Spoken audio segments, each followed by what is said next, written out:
Minas não é palavra montanhosa, é palavra abissal. Minas é dentro e fundo.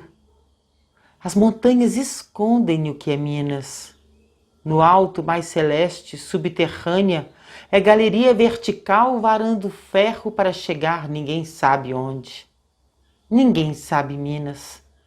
A pedra, o buriti, a carranca, o nevoeiro, o raio selam a verdade primeira, sepultada sem eras geológicas de sonho. Só mineiros sabem. E não dizem nem a si mesmos o irrevelável segredo chamado Minas.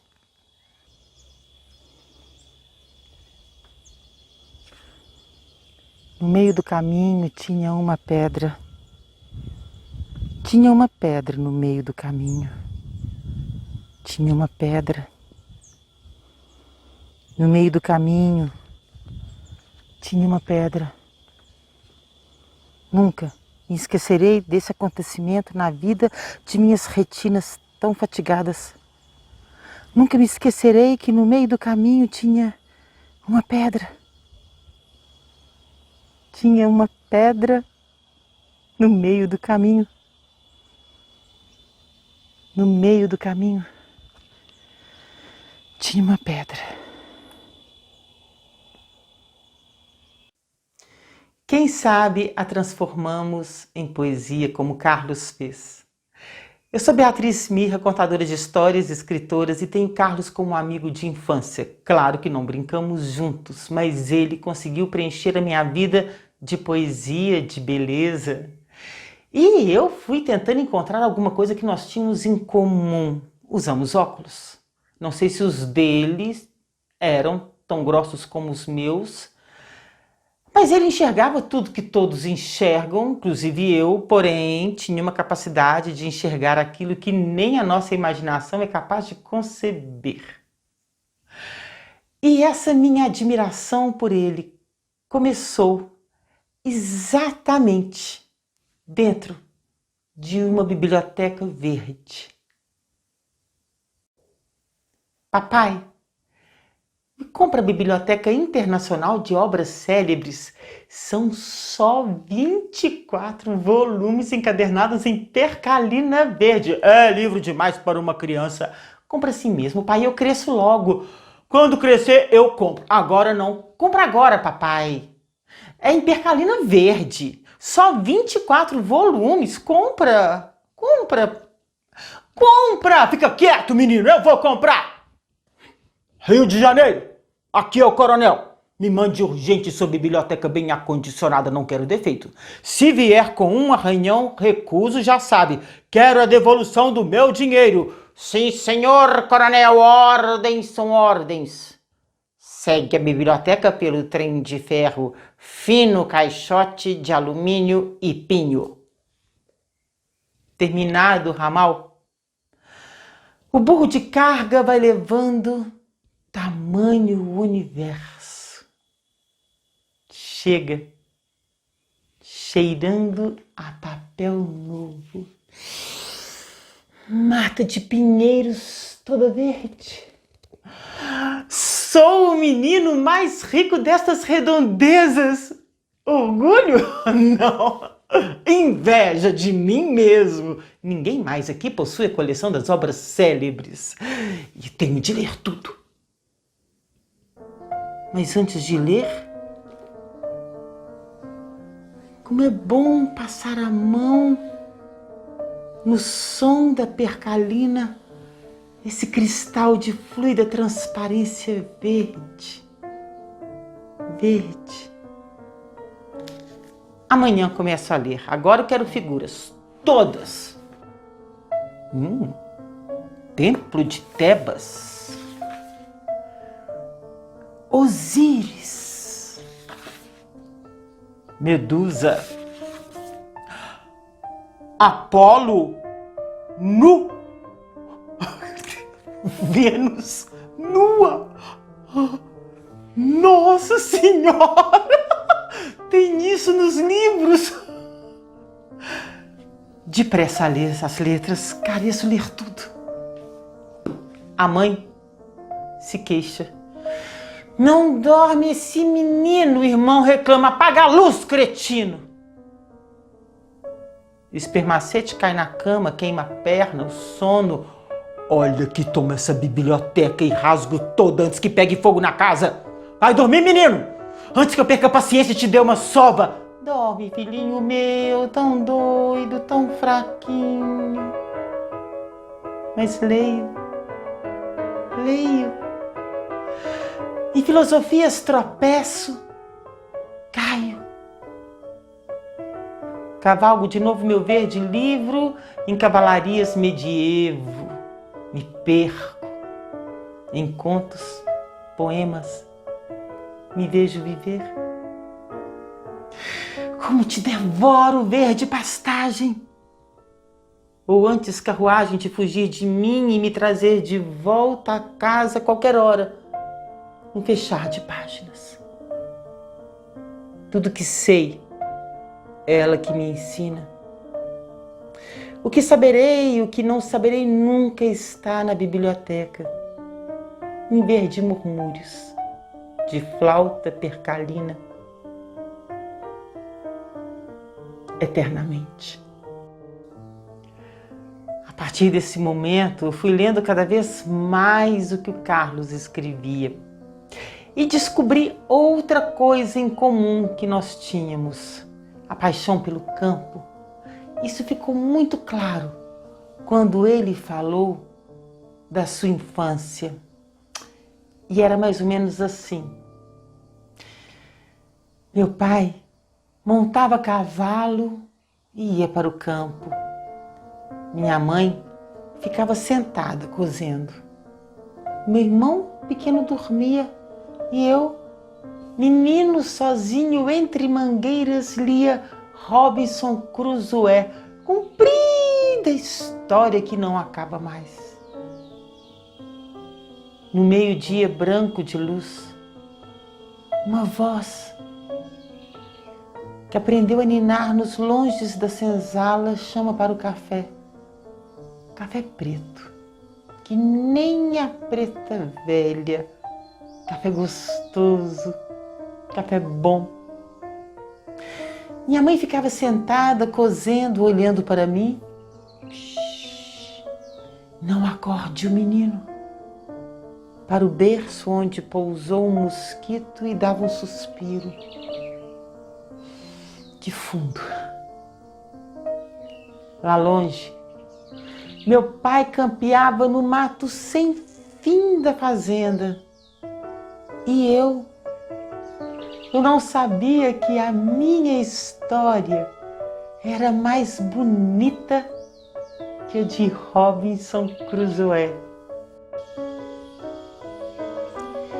Casas entre bananeiras, mulheres entre laranjeiras, pomar, amor, cantar. Um homem vai devagar, o cachorro vai devagar, um burro vai devagar, devagar. As janelas olham. Eita vida besta, meu Deus! Eu descobri que também poderia ser a pessoa mais rica do mundo, com os livros e com qualquer coisa que eu tivesse à mão, ou que eu tivesse a imaginação, até mesmo com as palavras. Eu poderia transformar tudo em algo que a minha imaginação pedisse, quisesse, sonhasse. Eu poderia transformar pedras. Uma pedra pode ser um chapéu, uma pedra pode ser um nariz, uma pedra pode ser o teclado de um computador ou, quem sabe, de uma máquina de escrever. Uma tecla pode ser um quadro, um caderno, um livro. Uma pedra pode ser o meu bebê. Uma pedra pode ser meu camafeu, pode ser um telefone e continuar os diálogos de todos os dias e fazer as histórias aumentarem. Trim, trim. Alô, quem fala? Ninguém. Quem fala é você que está perguntando quem fala. Mas eu preciso saber com quem estou falando. E eu preciso saber antes a quem estou respondendo.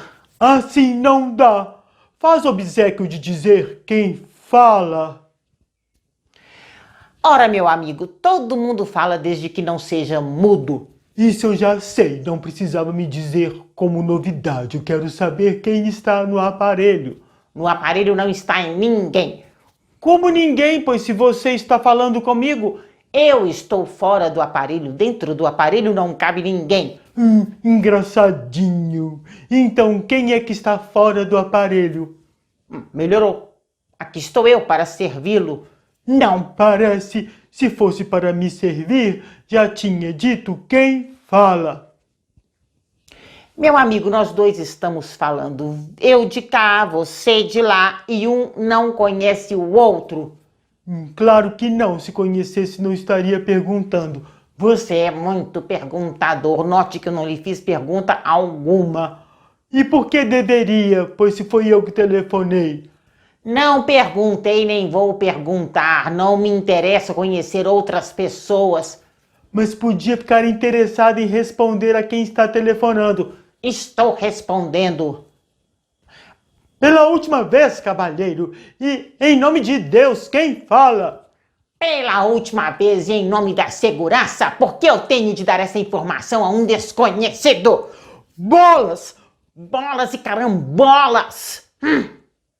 Por que você não me diz com quem deseja falar para eu lhe dizer se essa pessoa está ou não aqui, se ela mora ou não neste endereço? Vamos, diga com quem você deseja falar. Vamos, com quem deseja falar? Desculpe, a confusão é tanta que eu já não sei. Esqueci. Tchau. Trim. De novo. Trim. Alô? Você sabe da última? O espelho recusou-se a responder a Lavínia que ela era a mais bela mulher do Brasil. Aliás, não respondeu nada. Era um espelho bem silencioso. Lavínia o retirou da parede e colocou outro, que emitia sons ininteligíveis. Também foi substituído. O terceiro espelho já fazia uso moderado das palavras, porém não dizia coisa com coisa. Um quarto espelho emitiu nitidamente esta frase: vou pensar. E ficou pensando a semana inteira sem chegar a nenhuma conclusão. Lavínia apelou para um quinto espelho e este, antes que a vaidosa senhora fizesse a interrogação aflita, lhe perguntou: Mulher, haverá no Brasil espelho mais belo do que eu?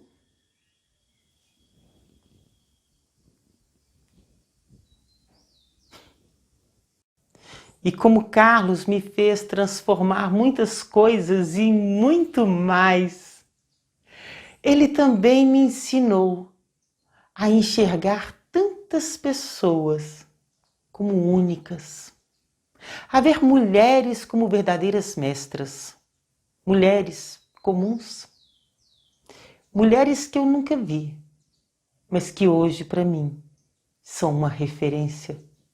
Mulheres como, por exemplo, as lavadeiras de Mossoró.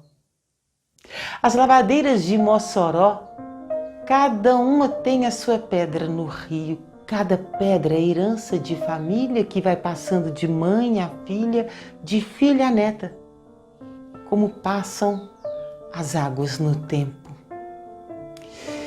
As pedras têm um polimento que revelação de muitos dias, de muitas lavadeiras, servem de espelho às suas donas, e suas formas diferentes também correspondem, de certo modo, à figura física de quem as usa. Algumas são arredondadas e cheias, aquelas magras e angulosas. E todas têm ar próprio e não se prestam à confusão. A lavadeira e a pedra formam um ente especial que se divide e se unifica ao sabor do trabalho. Quando a mulher entoa uma canção, percebe-se que a pedra a acompanha em surdina. Outras vezes, parece que o canto murmurante vem da pedra e a lavadeira lhe dá volume e desenvolvimento. Na pobreza natural das lavadeiras, as pedras são uma fortuna que elas não precisam levar para casa, ninguém as rouba e nem elas se deixariam seduzir por estranhos. A mulher do intendente-geral saiu de casa pela manhã para ir ao cabeleireiro, mas ao cabeleireiro ela não chegou. A meio do caminho, ela viu o bando de crianças que dançava em torno de um mico. E o mico tocava rabeca.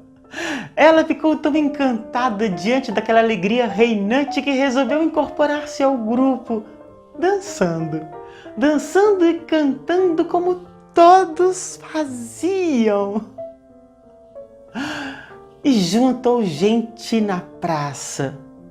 O inspetor de veículos, escandalizado, foi avisar ao intendente-geral que a sua excelentíssima esposa havia regredido à infância. O marido correu ao local e com severidade chamou a mulher ao respeito das conveniências. Ela esticou-lhe os braços, sorrindo, dizendo-lhe: "Vem!" Mas o intendente-geral não quis atendê-la e saiu furibundo, exclamando que daquele momento em diante não era mais casado. O mico da rabeca, sempre tocando, afastou-se. As crianças o foram seguindo. A mulher do intendente-geral também. À proporção que caminhavam, ela ia ficando do tamanho das meninas. E quando sumiram na volta da estrada, ela era uma criança igual às outras, dançando e cantando.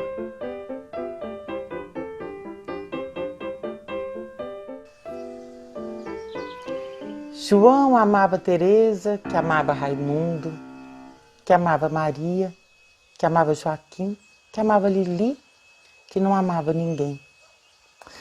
João foi para os Estados Unidos, Teresa para o convento. Raimundo morreu de desastre, Maria ficou para a tia. Joaquim suicidou-se.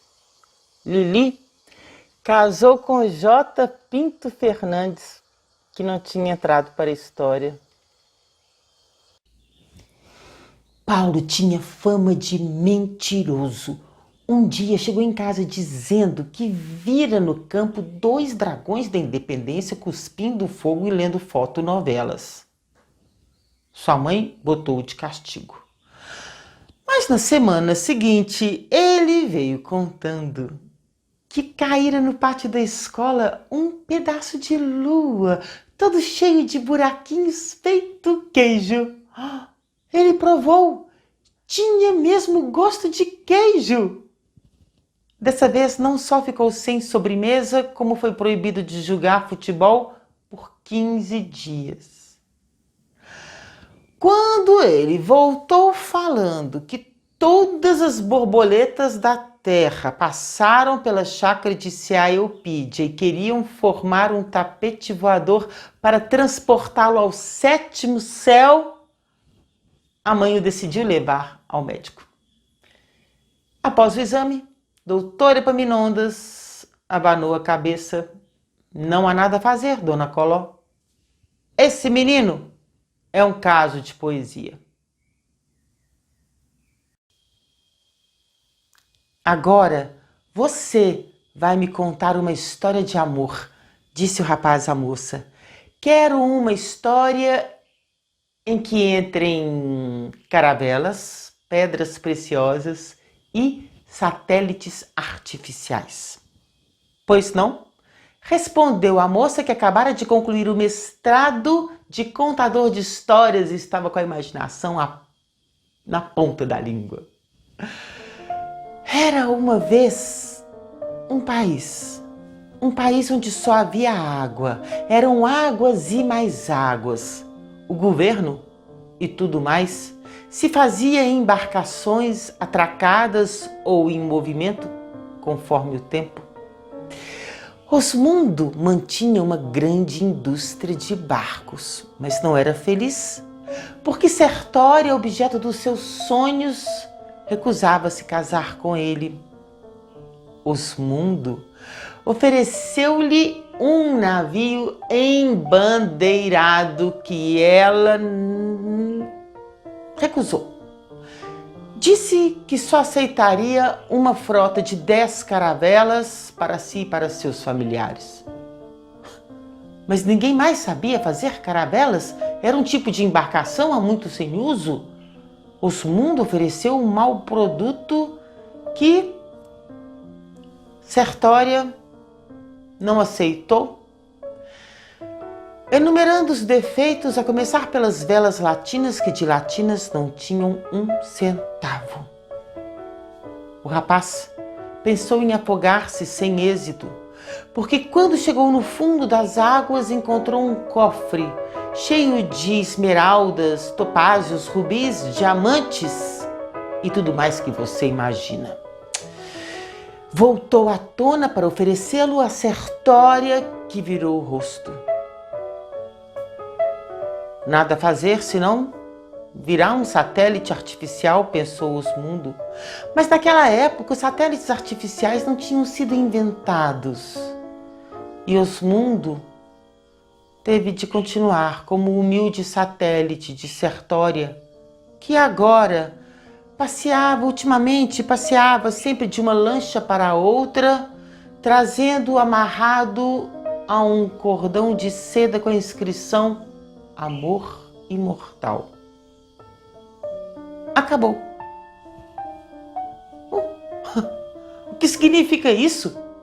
Disse o rapaz. Eu não entendi nada.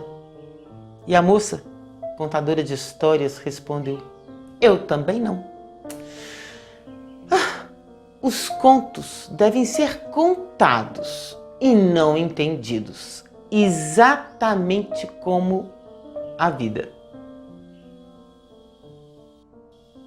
O constante diálogo.